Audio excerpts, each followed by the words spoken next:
എൻ്റെ പേര് സുധീഷ് ബാബു എന്നാണ്. സ്ഥലം കൊല്ലമാണ്. എൻ്റെ ചോദ്യം, ഖുറാനിൽ വളരെ വ്യക്തമായിട്ട് പറഞ്ഞിട്ടുള്ള ഒരു കാര്യമാണല്ലോ മരണത്തിന് ശേഷമുള്ള ജീവിതത്തെക്കുറിച്ച്. അപ്പോൾ ഈ മരിച്ചു കഴിഞ്ഞാൽ സ്വർഗവും നരകവും ഉണ്ടെന്നാണ് പറയുക. അപ്പൊ ഈ ഇസ്ലാമിന് മാത്രമുള്ളതാണോ ഈ സ്വർഗം എന്ന് പറയുന്നത്? ഇസ്ലാം അല്ലാത്ത ഹിന്ദു, ക്രിസ്ത്യൻസ് എല്ലാ ആൾക്കാരും ആവശ്യം പോലെ ഉണ്ടല്ലോ. അപ്പൊ അതിനകത്ത് നന്മ ചെയ്യുന്ന അനേകം ആൾക്കാരുണ്ട്. ഈ മദർ തെരേസയെ പോലുള്ള അനേകായിരം ആൾക്കാരില്ലേ? അപ്പൊ അവർക്കെല്ലാം നരകമാണോ വിധിച്ചിരിക്കുന്നത്? ഈ സ്വർഗവും നരകവും ഉണ്ട് എന്നതിനുള്ള തെളിവെന്താണ്? താങ്കൾ കണ്ടിട്ടുണ്ടോ? ഞാൻ കണ്ടിട്ടില്ല സ്വർഗം, ഞാൻ കണ്ടിട്ടില്ല നരകവും. പക്ഷെ ഞാൻ വിശ്വസിക്കുന്നു സ്വർഗമുണ്ട് എന്ന്. അതേപോലെ തന്നെ ഞാൻ വിശ്വസിക്കുന്നു നരകമുണ്ട് എന്ന്. ഈ വിശ്വാസം കേവലമായ ഒരു വിശ്വാസമല്ല, ആത്മാർത്ഥമായ ഹൃദയത്തിൽ തട്ടിയ 100% വിശ്വാസമാണ്. 100% വിശ്വാസം എന്ന് പറഞ്ഞാൽ, ഞാൻ ജനിച്ചിട്ടുണ്ട് എന്ന് ഞാൻ എത്രത്തോളം അറിയുന്നുവോ, ഞാൻ മരിക്കുമെന്ന് ഞാൻ എത്രത്തോളം വിചാരിക്കുന്നുവോ, അതേപോലെ തന്നെ ഞാൻ പൂർണ്ണമായി വിശ്വസിക്കുന്നു ഞാൻ ജനിച്ചിട്ടുണ്ടെങ്കിൽ, ഞാൻ മരിക്കുമെങ്കിൽ എനിക്ക് മരണാനന്തരം ഒരു ജീവിതമുണ്ട് എന്ന്. എന്തുകൊണ്ട് എന്ന ചോദ്യമാണ് പ്രസക്തം. തീർച്ചയായും ഞാൻ ഒരു ശാസ്ത്ര വിദ്യാർത്ഥിയാണ്. ശാസ്ത്ര വിദ്യാർത്ഥി എന്നുള്ള നിലക്ക് ശാസ്ത്രീയമായി കാര്യങ്ങൾ പഠിച്ചപ്പോൾ എനിക്ക് മനസ്സിലായ ഒരു കാര്യമുണ്ട്. എൻ്റെ അസ്തിത്വവുമായി ബന്ധപ്പെട്ട കുറെ ചോദ്യങ്ങളുണ്ട്. ഞാൻ സ്വയം ചോദിക്കുന്ന ചോദ്യങ്ങൾ. ആ ചോദ്യങ്ങൾക്ക് ശാസ്ത്രത്തിന് ഉത്തരം നൽകാൻ കഴിയുന്നില്ല. ശാസ്ത്രമാണല്ലോ ഭൗതികമായ വിഷയങ്ങളിൽ നമുക്ക് കാര്യങ്ങൾ പറഞ്ഞു തരുന്ന സാധനം.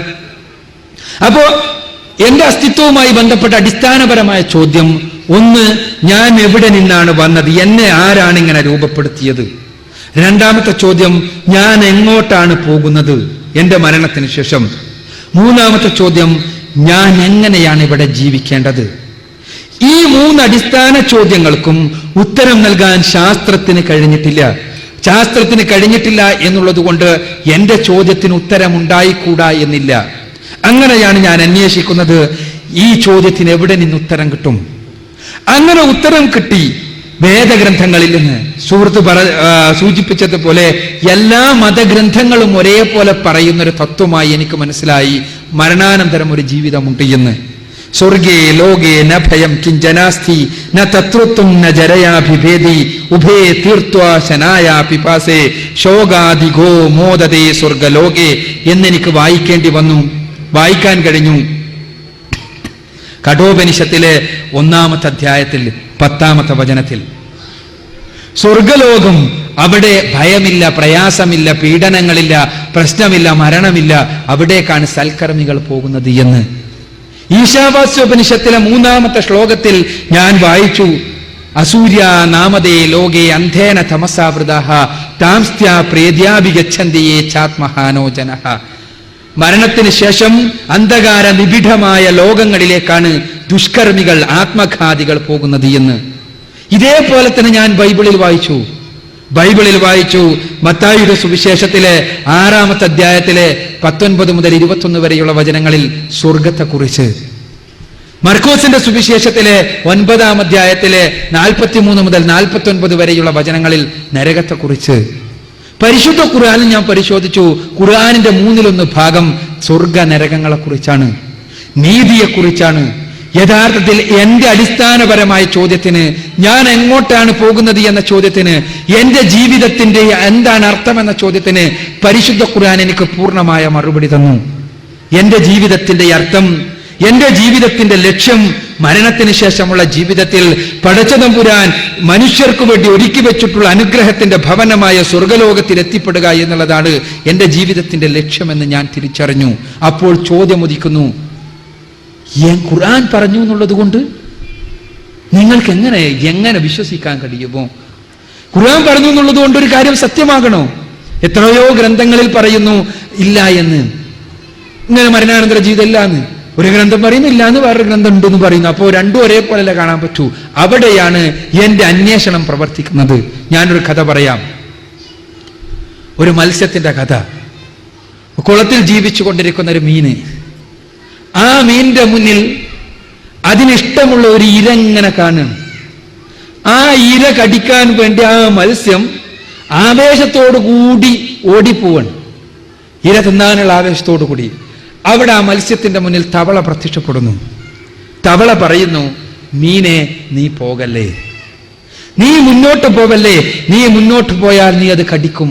ആ ഇര നിനക്ക് ഇഷ്ടമുള്ളതാണ്. ആ ഇര പക്ഷെ അത് കടിച്ചു കഴിഞ്ഞാൽ ആ ഇരക്കുള്ളിൽ ഒരു കൊളുത്തുണ്ട്. ആ കൊളുത്ത് നിന്റെ ചെകിളയിൽ കൊളുത്തും. ആ കൊളുത്തിന് തലയിൽ ഒരു കയറുണ്ട്. ആ കയറിന്റെ തലയിൽ ഒരു വടിയുണ്ട്. വടി പിടിച്ച് മനുഷ്യൻ എന്ന് പറഞ്ഞിട്ടൊരു ജീവി കരയിൽ ഇരിക്കുന്നുണ്ട്. നീ എന്റെ ചെകിളയിൽ ഇത് കൊളുത്തിക്കഴിഞ്ഞാൽ മനുഷ്യൻ എന്നുള്ള ജീവി നിന്നെ വലിച്ചെടുക്കും. വലിച്ചെടുത്ത് നീ ഈ കുളത്തിൽ നിന്ന് പുറത്തു പോയി കഴിഞ്ഞാൽ നിന്റെ ജീവൻ നഷ്ടപ്പെടും. ജീവൻ നഷ്ടപ്പെട്ടു കഴിഞ്ഞാൽ നിന്റെ ശരീരവുമായി ആ മനുഷ്യൻ എന്നുള്ള ജീവി അയാളുടെ വീട്ടിലേക്ക് പോകും. വീട്ടിൽ മറ്റൊരു ഭീകരജീവി ഇരിക്കുന്നുണ്ട്. അതിന്റെ പേര് അയാളുടെ ഭാര്യ എന്നാണ്. അവളും ഇയാളും കൂടി അവിടെ കത്തി എന്നൊരു സാധനമുണ്ട്, മൂർച്ചുള്ള സാധനമാണ്. അതുപയോഗിച്ച് നിന്നെ ചെത്തി വെടിപ്പാക്കി മുറിച്ച് കഷ്ണങ്ങളാക്കും. എന്നിട്ടോ അവിടെ ഒരു ചീനച്ചട്ടിയുണ്ട്. അതിൽ തിളച്ചുകൊണ്ടിരിക്കുന്ന എണ്ണയുണ്ട്. ആ എണ്ണയിലേക്ക് നിന്റെ ശരീരത്തിന്റെ ഓരോ ഭാഗങ്ങളും മുളകിട്ടതിന് ശേഷം ആ എണ്ണയിലേക്ക് ഇടും. എണ്ണയിലിട്ട് അത് വറുത്തെടുത്തതിന് ശേഷം കറുമുറ തിന്നും. ഇത് പറയാണ് ആര്? ഈ തവള. അതുകൊണ്ട് നീ ഇങ്ങോട്ട് പോവല്ലേ, നിന്റെ രക്ഷയാണ് ഞാൻ പറയുന്നത്. ഈ സമയത്ത് തവള പറയുന്നത് കേൾക്കാതെ ഓടിപ്പോയി. ഇത് ഒരു അർത്ഥമില്ലാത്ത വർത്തമാനം, തനിക്ക് എവിടെ നിന്ന് കിട്ടി ഈ വിവരം? തവളയോട് ചോദിക്കുകയാണ് മീന്, ഈ കുളത്തിനപ്പുറത്ത് ഒരു മനുഷ്യനോ, ഈ കുളത്തിനപ്പുറത്ത് മറ്റൊരാൾ ഈ വടിയും പിടിച്ചിരിക്കുക, എന്ത് വിഡ്ഢി വർത്തമാനം? ആരെങ്കിലും ചീനച്ചട്ടിയിൽ പോയി തിരിച്ചു വന്നിട്ടുണ്ടോ? ആരെങ്കിലും ചീനച്ചട്ടിയിൽ പോയതിനു ശേഷം ഇങ്ങോട്ട് വന്നിട്ടുണ്ടോ? ഏതെങ്കിലും തെളിവ് പറയാൻ പറ്റുമോ? ഏതെങ്കിലും മീനിനെ തെളിവായിട്ട് ഉദ്ധരിക്കാൻ പറ്റുമോ? കത്തി കണ്ടിട്ട് തിരിച്ചു വന്ന മീനിനെ കാണിച്ചു തരാൻ പറ്റുമോ? ഇതെല്ലാമാണ് മീനിന്റെ യുക്തിവാദപരമായ ചോദ്യങ്ങൾ.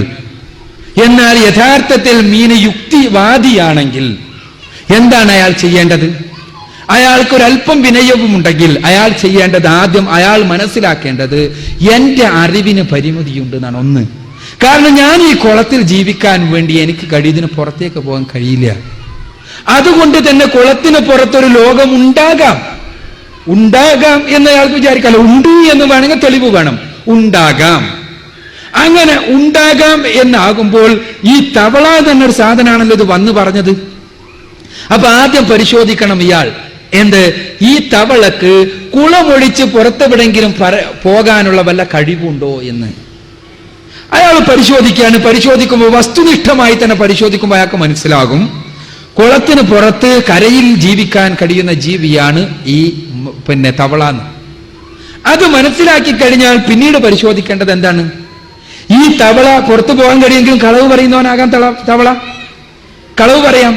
അതുകൊണ്ട് തന്നെ ഈ തവള കളവ് പറയുമോ എന്ന് പരിശോധിക്കണം. അപ്പൊ മനസ്സിലാവാണ്, ഒന്ന് പുറത്തു പോകാൻ കഴിയും, രണ്ട് ഇതുവരെ ഈ തവള കളവ് പറഞ്ഞിട്ടേ ഇല്ല. ഇതുവരെ കളവ് പറഞ്ഞിട്ടേ ഇല്ല തവള ഒരിക്കൽ പോലും. അപ്പോൾ ബുദ്ധിയുള്ളവനാണ് മീനെങ്കിൽ, യഥാർത്ഥത്തിലുള്ള യുക്തിവാദിയാണ് മത്സ്യമെങ്കിൽ എന്താ ചെയ്യേണ്ടത്? തവള പറയുന്നത് അനുസരിക്കുകയാണ്. മനസ്സിലാക്കാൻ വേണ്ട, കാരണം അവന്റെ പരിമിതിയെക്കുറിച്ച് അവന് ബോധ്യമുണ്ട്. അതോടൊപ്പം തന്നെ തവളക്ക് അറിവുണ്ട് എന്നുള്ള, എനിക്കറിയാത്തത് തവളക്ക് അറിയാമെന്ന് അവന് വസ്തുനിഷ്ഠമായി മനസ്സിലായിട്ടുണ്ട്. തവള കളവ് പറഞ്ഞിട്ടില്ല എന്ന് മനസ്സിലായിട്ടുണ്ട്. ഇതേ യുക്തിയാണ് എൻ്റെ യുക്തി. ഈ മരണാനന്തര ജീവിതം വേണമെന്ന് എൻ്റെ മനസ്സെന്നോട് പറയുന്നു. മരണാനന്തര ജീവിതത്തെക്കുറിച്ച് ഞാൻ ആഗ്രഹിക്കുന്നത് പരിശുദ്ധ ഖുർആനിൽ എനിക്ക് കാണാൻ കഴിയുന്നു. പരിശുദ്ധ ഖുർആനുമായി കടന്നു വന്ന വ്യക്തി മുഹമ്മദ് റസൂലുള്ളാഹി സ്വല്ലല്ലാഹു അലൈഹി വസല്ലം. അദ്ദേഹത്തെയും പരിശുദ്ധ ഖുർആനെയും ഞാൻ വസ്തുനിഷ്ഠമായ പഠനത്തിന് വിധേയമാക്കുന്നു. വസ്തുനിഷ്ഠമായി, പൂർണ്ണമായി എന്റെ കയ്യിലുള്ള ശാസ്ത്രത്തിന്റെ, ചരിത്രത്തിന്റെ, ധർമ്മശാസ്ത്രത്തിന്റെ എല്ലാം അളവുകോലുകൾ വെച്ചുകൊണ്ട് പരിശുദ്ധ ഖുർആൻ പഠന വിധേയമാക്കുന്നു. എനിക്ക് മനസ്സിലാകുന്നു പരിശുദ്ധ ഖുർആൻ സൃഷ്ടികളുടെ രചനയേ അല്ല, മനുഷ്യന്റെ രചനയേ അല്ല എന്ന്. സർവകാലജ്ഞാനിയായ തമ്പുരാന്റെ അടുത്ത് നിന്നുള്ള വചനങ്ങളാണ് ഖുർആൻ എന്ന് എനിക്ക് ബോധ്യപ്പെടുന്നു. അതോടൊപ്പം ഖുർആനുമായി കടന്നു വന്ന വ്യക്തിയെ ഞാൻ പരിശോധനാ വിധേയമാക്കുന്നു. അദ്ദേഹം തന്റെ 40 വയസ്സ് വരെ ഒരിക്കൽ പോലും കളവ് പറഞ്ഞിട്ടില്ല എന്നത് അദ്ദേഹത്തിന്റെ ശത്രുക്കൾ വരെ അംഗീകരിച്ച കാര്യമാണ് എന്ന് അദ്ദേഹത്തിന്റെ ശത്രുക്കൾ എഴുതി വെച്ച ചരിത്ര ഗ്രന്ഥങ്ങളിൽ നിന്ന് എനിക്ക് ബോധ്യപ്പെടുന്നു. പിന്നെ മരണത്തിന് ശേഷമുള്ള ജീവിതത്തെക്കുറിച്ച് പരിശുദ്ധ ഖുർആൻ പറഞ്ഞത് അതേപോലെ ഞാൻ അംഗീകരിക്കുന്നു. എന്തുകൊണ്ടെന്നാൽ എനിക്ക് അന്വേഷിക്കുവാൻ സാധ്യമല്ലാത്തൊരു ലോകത്തെക്കുറിച്ചാണ് അവിടെ പറയുന്നത്. എനിക്ക് അന്വേഷിക്കുവാൻ കഴിയുന്ന കാര്യങ്ങളെക്കുറിച്ചും ഖുർആനിൽ ഒരുപാട് പരാമർശങ്ങളുണ്ട്. 14 നൂറ്റാണ്ടുകൾക്ക് മുമ്പ് മനുഷ്യൻ അറിയാൻ പാടില്ലാതിരുന്ന ഒരുപാട് കാര്യങ്ങൾ, ആ കാര്യങ്ങളെക്കുറിച്ച് ഞാൻ ഈ 14 നൂറ്റാണ്ട് കാലമായുള്ള ശാസ്ത്രത്തിന്റെ, സാങ്കേതിക ശാസ്ത്രത്തിന്റെ, വൈജ്ഞാനിക വിപ്ലവത്തിന്റെ, വിസ്ഫോടനത്തിന്റെ അടിസ്ഥാനത്തിൽ പരിശോധനാ വിധേയമാക്കുന്നു. ഒരു കാര്യം പോലും, ഒരബദ്ധം പോലും ഉള്ളതായി എനിക്ക് കാണാൻ കഴിയുന്നില്ല. ഒരൊറ്റ അബദ്ധം 14 നൂറ്റാണ്ടുകൾക്ക് മുമ്പ് ലോകം ശ്രവിച്ച, നിരക്ഷരനായ ഒരു മനുഷ്യന്റെ നാവിലൂടെ ലോകം കേട്ട ഒരു ഗ്രന്ഥത്തിൽ ഒരു അബദ്ധം എനിക്ക് കാണാൻ കഴിയുന്നില്ല. ശാസ്ത്ര, സാങ്കേതിക, വൈജ്ഞാനിക വിസ്ഫോടനങ്ങളുടെ കാലഘട്ടത്തിൽ 50 കൊല്ലങ്ങൾക്ക് മുൻപ് എഴുതപ്പെട്ട ഗ്രന്ഥത്തിൽ പോലും അബദ്ധങ്ങളുടെ പഞ്ചാംഗമുണ്ട് എന്ന് നമ്മൾ അറിയുന്നു. എന്നാൽ 14 നൂറ്റാണ്ടുകൾക്ക് മുൻപുള്ള ഒരു ഗ്രന്ഥത്തിൽ ഒരബദ്ധം പോലും, പ്രത്യേകിച്ച് പ്രാപഞ്ചിക പ്രതിഭാസങ്ങളെ കുറിച്ച് ആവർത്തിച്ച് പറയുന്ന ഒരു ഗ്രന്ഥത്തിൽ എന്റെ പഠനത്തിൽ, എന്റെ അന്വേഷണത്തിൽ ഒരു അബദ്ധം പോലും കാണാൻ കഴിയുന്നില്ല. ആ ഗ്രന്ഥം എന്നോട് പറയുന്നു, നിനക്ക് അന്വേഷിക്കാൻ കഴിയാത്തൊരു ലോകമുണ്ട്, ആ ലോകത്തെക്കുറിച്ച് അറിവിതിലുണ്ട്, ആ അറിവ് നീ സ്വീകരിക്കണമെന്ന്. ഞാനൊരു യുക്തിവാദിയാണ്, അതുകൊണ്ട് തന്നെ എന്റെ യുക്തി, എന്റെ ബുദ്ധി, എന്റെ ചിന്താശേഷി പൂർണ്ണമായി പറയുന്നു ഒരിക്കലും അത് കളവാകാൻ സാധ്യതയില്ല എന്ന്. ഒപ്പം തന്നെ ഇത് എന്നോട് വന്ന് പറഞ്ഞു തന്ന, ഖുർആൻ കൊണ്ടുവന്ന് തന്ന വ്യക്തിയെ ഞാൻ പരിശോധിക്കുന്നു. അദ്ദേഹം ഒരിക്കലും കളവ് പറഞ്ഞിട്ടില്ല എന്ന് മാത്രമല്ല, അദ്ദേഹം ഒരു കളവാണിത് പറഞ്ഞതെങ്കിൽ തീർച്ചയായും അദ്ദേഹത്തിന് അറിയാലോ ഏറ്റവും മിനിമം ഇത് കളവാണ് പറയുന്നത്. മുഹമ്മദ് നബി കളവായിരുന്നത് പറഞ്ഞതെങ്കിൽ മിനിമം അദ്ദേഹത്തിന് അറിയാമല്ലോ ഇത് കളവാണ് പറയുന്നത് എന്ന്. എന്ത് കാരണമാകട്ടെ, അതിന് പിന്നിൽ ഒരു സ്വാർത്ഥത ഉണ്ടാകുമല്ലോ. സ്വാഭാവികമായിട്ടൊരു സ്വാർത്ഥത ഉണ്ടാകും ഒരു കളവ് പറയുകയാണെങ്കിൽ. തീർച്ചയായും ഞാൻ പരിശോധനാ വിധേയമാക്കുമ്പോൾ ആ സ്വാർത്ഥത വഴി അദ്ദേഹം നേടിയെടുത്തത് എന്താണ്? 40ാമത്തെ വയസ്സിൽ ഖദീജ എന്ന കുലീനയായ സമ്പത്തുള്ള സ്ത്രീയുടെ ഭർത്താവായി മാറി, 25ാമത്തെ വയസ്സിൽ ഭർത്താവായി മാറി 15 വർഷക്കാലം അല്ലലില്ലാതെ, പ്രയാസമില്ലാതെ ജീവിതം നയിച്ച മുഹമ്മദ് ഇത് പറഞ്ഞു എന്ന കാരണത്താൽ 40ാമത്തെ വയസ്സ് മുതൽ ആട്ടിയോടിക്കപ്പെടുകയാണ്, പീഡിപ്പിക്കപ്പെടുകയാണ്, പ്രയാസങ്ങൾക്ക് വിധേയമാക്കപ്പെടുകയാണ്.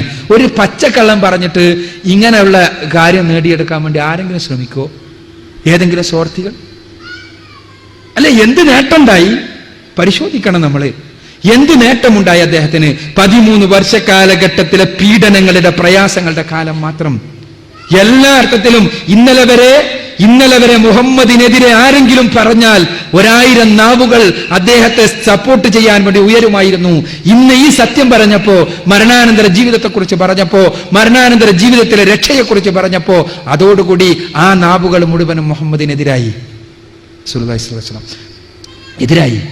അതേപോലെ തന്നെ ഇന്നലെ വരെ അദ്ദേഹത്തിനെതിരെ ആരുടെയെങ്കിലും വാളോങ്ങിയാൽ 1000 വാളുകൾ അദ്ദേഹത്തെ പ്രതിരോധിക്കാനുണ്ടായിരുന്നു.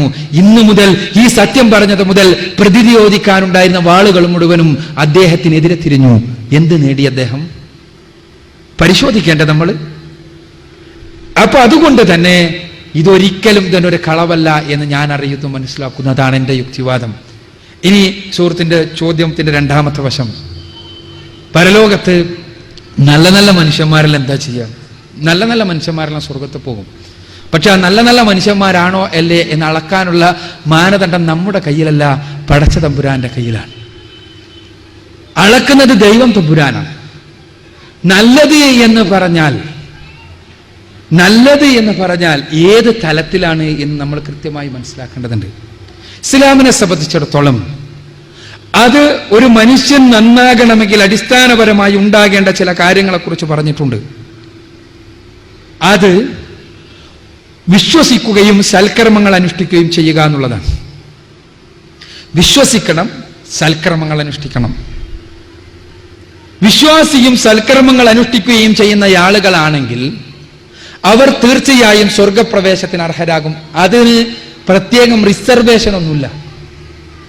ഏതെങ്കിലും പ്രത്യേക ജാതിയിൽപ്പെട്ടവൻ, ഏതെങ്കിലും പ്രത്യേക കോലത്തിലുള്ള പേരുള്ളവൻ സ്വർഗത്തിൽ പോകുമെന്ന പേരിൽ ജാതി റിസർവേഷൻ ഇല്ല. എന്നാൽ സ്വർഗത്തിൽ പോകണമെങ്കിൽ വിശ്വാസവും സൽക്കർമ്മവും ഉണ്ടാകണം. എന്താ വിശ്വാസം എന്ന് പറഞ്ഞാൽ?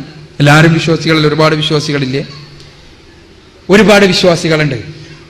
പക്ഷേ സ്വർഗത്തിന്റെ അധിപനായ സർവശക്തനായ തമ്പുരാൻ, അവിടെ സർവശക്തനായ തമ്പുരാൻ മാത്രമാണ് സ്വർഗത്തിന്റെ അധിപൻ. ആ സ്വർഗത്തിന്റെ അധിപനായ സർവശക്തനായ തമ്പുരാൻ ആണ് മനുഷ്യരോട് എന്താണ് വിമലമായ വിശ്വാസം എന്ന് പഠിപ്പിച്ചത്. സർവേശ്വരനായ തമ്പുരാനാണ് മനുഷ്യനെ സ്വർഗത്തിലിടുന്നത്, അല്ലാതെ നമ്മൾ ഇങ്ങനെ പോയിട്ട് ചാടി വീഴുന്നതല്ല. സർവശക്തനായ തമ്പുരാൻ വിമലമായ വിശ്വാസം എന്തൊക്കെയാണ് എന്ന് കൃത്യമായി പഠിപ്പിക്കാനാണ് പ്രവാചകന്മാരെ പറഞ്ഞയച്ചത്. ആ പ്രവാചകന്മാർ പഠിപ്പിച്ച വിശ്വാസം ആരാണോ സ്വീകരിക്കുന്നത് അവർ സ്വർഗത്തിൽ പോകും. അതോടൊപ്പം തന്നെ സൽക്കർമ്മങ്ങൾ അനുഷ്ഠിക്കണം. ഒരു കാര്യം സൽക്കർമ്മമാകണമെങ്കിൽ 3 മാനദണ്ഡങ്ങളുണ്ട് ഇസ്ലാമിൽ. ഒരു കാര്യം സൽക്കർമ്മം എന്ന് പറഞ്ഞാൽ ഒരു പാവപ്പെട്ട മനുഷ്യൻ വന്നിട്ട് എന്തെങ്കിലും ചോദിച്ചാൽ പൈസ എടുത്തു കൊടുക്കുന്നത് സൽക്കർമ്മം ആണ് എന്ന് നമ്മളെല്ലാവരും പറയുന്നു. അത് ഇസ്ലാമിക വീക്ഷണത്തിൽ സൽക്കർമ്മമാകാം, പക്ഷേ ദുഷ്കർമ്മമാകാം. ഒരു കാര്യം സൽക്കർമ്മമാകണമെങ്കിൽ 3 മാനദണ്ഡങ്ങളുണ്ട്. ഒന്ന്, ആ കർമ്മം ചെയ്യുന്നത് ആർക്കാണോ അവനുമായി ഉള്ള ആ കർമ്മം ചെയ്യുന്നത് വഴി പ്രതിഫലം നമ്മൾ കാക്ഷിക്കുന്നത് ആരിൽ നിന്നാണോ അവനുമായുള്ള ബന്ധത്തിന്റെ ഏറ്റവും അടിസ്ഥാനപരമായ ബാധ്യത നിർവഹിച്ചയാളാകണം അയാൾ എന്നുള്ളതാണ്. അഥവാ സ്വർഗത്തിന്റെ അധിപനാണ് പടച്ച തമ്പുരാൻ അള്ളാഹു. ആ അള്ളാഹുവുമായി മനുഷ്യന്റെ ബാധ്യത, ഏറ്റവും അടിസ്ഥാനപരമായ ബാധ്യത, സൃഷ്ടാവായ തമ്പുരാനെ മാത്രമേ ആരാധിക്കാൻ പാടുള്ളൂ എന്നുള്ളതാണ്. ആ ബാധ്യത നിർവഹിച്ചയാളാകണം ഒന്നാമത്തെ കണ്ടീഷൻ. അതാണ് ഒരു കാര്യം സൽക്കർമ്മമാകണമെങ്കിൽ. ഒരു കാര്യം സൽക്കർമ്മമാകണമെങ്കിൽ ഒന്നാമത്തെ കണ്ടീഷൻ അതാണ്. ഒരു വീട്ടില് ഞാൻ വീട്ടിലെല്ലാ കാര്യവും നോക്കുന്നുണ്ട്, പക്ഷേ വീട്ടിലെ അച്ഛനാണെന്ന് മാത്രം ഞാൻ അംഗീകരിക്കൂല. വീട്ടിൽ എൻ്റെ പിതാവ് ആണ്, പിതാവുണ്ട് വീട്ടില്, പിതാവാണെന്ന് ഞാൻ അംഗീകരിക്കൂല. പിതാവിന്റെ കാര്യങ്ങൾ ചെയ്യൂല, പിതാവിനോടുള്ള ബാധ്യത ഒന്നും ഞാൻ നിർവഹിക്കൂല. പക്ഷേ വീട്ടിലെ ബാക്കി കാര്യങ്ങളെല്ലാം ഞാൻ ചെയ്യുന്നുണ്ട്. ആ കാര്യങ്ങൾ തീർച്ചയായും അപ്രസക്തമാണ്. കാരണം ഏറ്റവും അധികം ഒരു വീട് എന്നുള്ള നിലയ്ക്ക് എനിക്ക് ഏറ്റവും അധികം ഉത്തരവാദിത്തമുള്ളത് എൻ്റെ പിതാവിനോടാണ്. ആ പിതാവിന് പിതാവാണ് എന്ന് അംഗീകരിക്കുകയോ പിതാവിനോടുള്ള ഉത്തരവാദിത്തങ്ങൾ നിർവഹിക്കുകയോ ചെയ്യാത്തിടത്തോളം കാലം പിന്നീടുള്ള കാര്യങ്ങൾ ചെയ്യുന്നത് കൊണ്ട് അത് വിലയുള്ളതായി തീരുന്നില്ല. ഇതേപോലെ തന്നെ സൃഷ്ടാവായ തമ്പുരാനോടുള്ള ഉത്തരവാദിത്തം, ഒന്നാമത്തെ ഉത്തരവാദിത്തം അവനെ മാത്രം ആരാധിക്കുക എന്നതാണ്. അവനെ മാത്രം ആരാധിക്കുക എന്ന ഉത്തരവാദിത്തം നിർവഹിക്കണം, ഒന്ന്. രണ്ടാമത്തേത്, ഒരു കർമ്മം സൽക്കർമ്മമാകണമെങ്കിൽ ആ കർമ്മം പടച്ച തമ്പുരാൻ പഠിപ്പിച്ചതാകണം. പടച്ച തമ്പുരാൻ സൽക്കർമ്മം എന്നുള്ള രൂപത്തിൽ പഠിപ്പിച്ചതാകണം. അല്ലാത്ത കർമ്മങ്ങൾ സൽക്കർമ്മമാകില്ല. നമ്മുടെ സമൂഹത്തിൽ തന്നെ പലതരം കർമ്മങ്ങൾ ചെയ്യുന്ന ആളുകളുണ്ട്. പലതരം കർമ്മങ്ങൾ സ്വയം തന്നെ പീഡിപ്പിക്കുന്ന ആളുകളുടെ സൽക്കർമ്മമാണ് എന്ന് കരുതിയിട്ട്, സ്വയം തന്നെ ബ്രഹ്മചര്യം സ്വീകരിച്ച ആളുകളുടെ സൽക്കർമ്മമാണെന്ന് കരുതിയിട്ട്. പക്ഷെ ഇതൊന്നും സൽക്കർമ്മമാകണമെങ്കിൽ ഇസ്ലാം പറയുന്നത് അത് പടച്ച തമ്പുരാൻ പഠിപ്പിച്ചതാകണം. പടച്ച തമ്പുരാൻ പഠിപ്പിച്ചതെന്ന് പറഞ്ഞാൽ സൽക്കർമ്മം എന്തെന്ന് പഠിപ്പിക്കാനാണ് പ്രവാചകന്മാരെ പറഞ്ഞയച്ചത്. ആ പ്രവാചകന്മാരിൽ അന്തിമനാണ് മുഹമ്മദ് റസൂലുള്ളാഹി സ്വല്ലല്ലാഹു അലൈഹി വസല്ലം. മുഹമ്മദ് നബിയിലൂടെ അവതരിപ്പിക്കപ്പെട്ട വേദഗ്രന്ഥമാണ് പരിശുദ്ധ ഖുർആൻ. മനുഷ്യരുടെ കൈകടത്തലുകളിൽ നിന്ന് മുക്തമായി ഇന്ന് നിലനിൽക്കുന്ന ഏക വേദഗ്രന്ഥം പരിശുദ്ധ ഖുർആനാണ്. മനുഷ്യരുടെ കൈകടത്തലുകളിൽ നിന്ന് മുക്തമായി നമുക്ക് ലഭിക്കുന്ന ഒരു ജീവിത മാതൃക മുഹമ്മദ് റസൂലുള്ളാഹി സ്വല്ലല്ലാഹു അലൈഹി വസല്ലമയുടെ ജീവിത മാതൃകയാണ്. ഈ രണ്ടെണ്ണം ആണ് നന്മയെന്ത് തിന്മയെന്ത് എന്നുള്ള വിഷയത്തിൽ നമ്മുടെ മാർഗരേഖ. ആ മാർഗരേഖ ഉപയോഗിച്ച് ആ മാർഗരേഖയിൽ നന്മ എന്ന് പറയുന്ന കാര്യമാണ് നമ്മൾ ചെയ്യുന്നതെങ്കിൽ തീർച്ചയായും അത് സൽക്കർമ്മമാണ്. ആ മാർഗരേഖയിൽ തിന്മ എന്ന് പറയുന്ന കാര്യം നമ്മൾ അകന്നു നിൽക്കുന്നുണ്ടെങ്കിൽ അതും സൽക്കർമ്മമാണ്. ഇതാണ് രണ്ടാമത്തെ കണ്ടീഷൻ. മൂന്നാമത്തെ കണ്ടീഷൻ, ആ കർമ്മം ചെയ്യുന്നത് പടച്ച തമ്പുരാന്റെ പ്രീതി മാത്രം കാക്ഷിച്ചുകൊണ്ടാകണം. അഥവാ നേരത്തെ ഞാൻ പറഞ്ഞ ഒരു പാവപ്പെട്ട മനുഷ്യൻ വന്നിട്ട് എന്തെങ്കിലും ചോദിക്കുന്ന സമയത്ത് ഞാൻ അയാൾക്ക് കാശ് കൊടുക്കുന്നു. എന്റെ ലക്ഷ്യം നിങ്ങളുടെ എല്ലാവരുടെ ഇടയിൽ ആളാവുകയാണെങ്കിൽ ആ കർമ്മം ദുഷ്കർമ്മമാണ് എന്നാണ് ഇസ്ലാമിന്റെ കാഴ്ചപ്പാട്. എന്റെ ലക്ഷ്യം നാളെ എന്നെ കാണുമ്പോൾ ഭവ്യതയോടുകൂടി ആ പാവപ്പെട്ടയാൾ നിൽക്കണം എന്നാണ് എൻ്റെ മനസ്സിൽ ഉള്ളത് എങ്കിൽ ഞാൻ ഈ ചെയ്യുന്ന കർമ്മം ദുഷ്കർമ്മമാണ് എന്നുള്ളതാണ് ഇസ്ലാമിന്റെ കാഴ്ചപ്പാട്. അതേസമയം ഞാൻ ചെയ്യുന്നത് എൻ്റെ ഹൃദയം അറിയാവുന്ന പടച്ച തമ്പുരാന്റെ പ്രീതി കാക്ഷിച്ചിട്ടാണെങ്കിൽ എൻ്റെ കർമ്മം സൽക്കർമ്മമാണ് എന്നുള്ളതാണ് ഇസ്ലാമിന്റെ കാഴ്ചപ്പാട്. ഈ 3 കണ്ടീഷൻസ് ഉണ്ടാകണം സൽക്കർമ്മത്തിന്. ഞാൻ പറഞ്ഞു, പടച്ച തമ്പുരാൻ പഠിപ്പിച്ച വിശ്വാസം ഉൾക്കൊള്ളുകയും കർമ്മങ്ങളുടെ കാര്യത്തിൽ അടിസ്ഥാനപരമായി പടച്ച തമ്പുരാനോടുള്ള നമ്മുടെ ബാധ്യതയായ അവനെ മാത്രം ആരാധിക്കുക എന്ന ബാധ്യത നിർവഹിക്കുകയും അവനിൽ നിന്ന് അവതരിപ്പിക്കപ്പെട്ട പ്രമാണങ്ങളെ പ്രമാണങ്ങളായി അംഗീകരിക്കുകയും ആ പ്രമാണങ്ങൾ പ്രകാരം ജീവിക്കുകയും അവനിൽ നിന്നുള്ള പ്രതിഫലം കാക്ഷിച്ചുകൊണ്ട് മാത്രം, അവന്റെ പ്രീതി കാക്ഷിച്ചുകൊണ്ട് മാത്രം കർമ്മം ചെയ്യുകയും ചെയ്യുകയാണെങ്കിൽ ഏത് വിഭാഗത്തിൽപ്പെട്ടവനാണെങ്കിലും ആരാണെങ്കിലും അവൻ സ്വർഗരാജ്യത്തിൽ പ്രവേശിക്കും. പക്ഷെ ഈ കണ്ടീഷൻസ് ഉണ്ട്. ആ കണ്ടീഷൻസ് ഇല്ലെങ്കിലോ മുസ്ലിമായി ജനിച്ചു എന്നുള്ളത് കൊണ്ട് ഒരാൾ സ്വർഗത്തിൽ പോകൂല. സ്വർഗത്തിന്റെ മുന്നിൽ ഒരു രജിസ്ട്രേറ്റ്, ഒരു മലക്കുണ്ടാകൂല. എന്താ രജിസ്റ്ററിൽ മുഹമ്മദ് സ്വർഗത്തുക്കോ, കൃഷ്ണൻ നരകത്തുക്കോ, ജോസഫ് നരകത്തുക്ക്, അങ്ങനത്തെ ഒരു ഏർപ്പാടില്ല. മറിച്ച് വിശ്വാസ കർമ്മങ്ങളാണ് സ്വർഗലോകം തീരുമാനിക്കപ്പെടുന്നത്.